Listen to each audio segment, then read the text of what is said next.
കുട്ടനാട് മേഖലയിലെ അടിസ്ഥാന സൗകര്യ വികസനത്തിനായി നബാർഡ് RIDF പദ്ധതിയിൽ 100 കോടി രൂപ വകയിരുത്തുന്നു. ആലപ്പുഴ, കോട്ടയം ജില്ലകളിലെ വിവിധ പാടശേഖരങ്ങളിലെ വെള്ളപ്പൊക്ക നിവാരണ പ്രവർത്തനങ്ങൾക്കായി 57 കോടി രൂപ വകയിരുത്തുന്നു. തീരസംരക്ഷണ പ്രവർത്തനങ്ങൾക്ക് 15 കോടി രൂപ വകയിരുത്തുന്നു. ഊർജ്ജം എനർജി മാനേജ്മെൻറ്റ് സെൻറ്ററിന് 6.6 കോടി രൂപയും ഇലക്ട്രിക്കൽ ഇൻസ്പെക്ടറേറ്റിന് 5.16 കോടി രൂപയും ഉൾപ്പെടെ 2024-25 ഊർജ്ജ മേഖലയുടെ വിഹിതം 1150.76 കോടി രൂപയാണ്. 2027 ഊർജ്ജ ആവശ്യത്തിൻ്റെ 50% പുനരുപയോഗ ഊർജ്ജ സ്രോതസ്സുകളിൽ നിന്നും നേടുന്നതിൻ്റെ ലക്ഷ്യവുമായിട്ടാണ് സംസ്ഥാനം മുന്നോട്ട് പോകുന്നത്.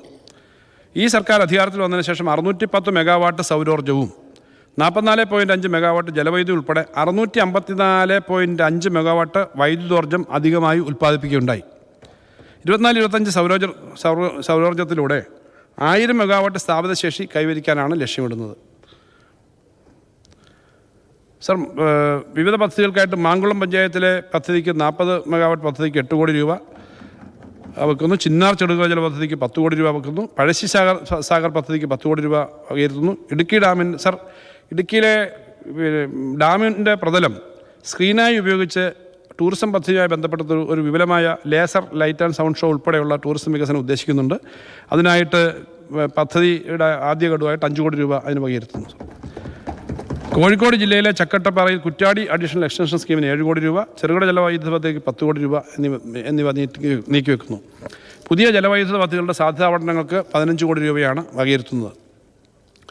പഴക്കമുള്ള ജലവൈദ്യുത പദ്ധതികളുടെ ആധുനികവൽക്കരണവും പുനരുദ്ധാരണ പരിപാടിക്കുമായിട്ട് 20 കോടി രൂപ വകയിരുത്തുന്നു.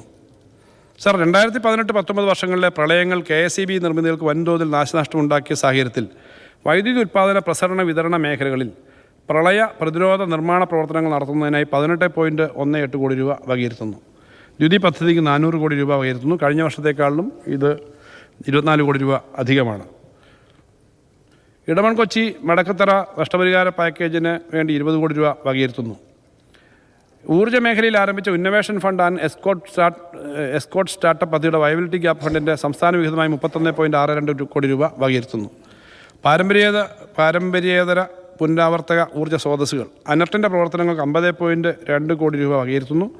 സോളാർ, തെർമൽ സംവിധാനങ്ങൾ, മൊബിലിറ്റി തുടങ്ങിയ പുനരുപയോഗ ഊർജ്ജ സംവിധാനങ്ങൾ നടപ്പാക്കുന്നതിന് 37.3 കോടി രൂപ നീക്കിവെക്കുന്നു. ഇതിൽ 3.50 കോടി രൂപ വൈദ്യുതി എത്തിച്ചേരാത്ത വിദൂര ആദിവാസി ഊരുകളിൽ സോളാർ വൈദ്യുതി എത്തിക്കുന്നതിന് വേണ്ടിയിട്ടാണ്. വ്യവസായവും ധാതുക്കളും. സാർ, വ്യവസായ മേഖല കൂടുതൽ ഉണർവോടെ മുന്നോട്ട് പോവുകയാണ്. കഴിഞ്ഞ വർഷം മാത്രം 1.5 ലക്ഷത്തോളം സംരംഭങ്ങളാണ് ഈ സംരംഭാവകാശ പദ്ധതിയുടെ ഭാഗമായിട്ട് ആരംഭിച്ചത്. ഇതിലൂടെ 3 ലക്ഷത്തിലധികം ആളുകൾക്ക് തൊഴിലവസരങ്ങൾ ലഭ്യമാക്കാൻ കഴിഞ്ഞു.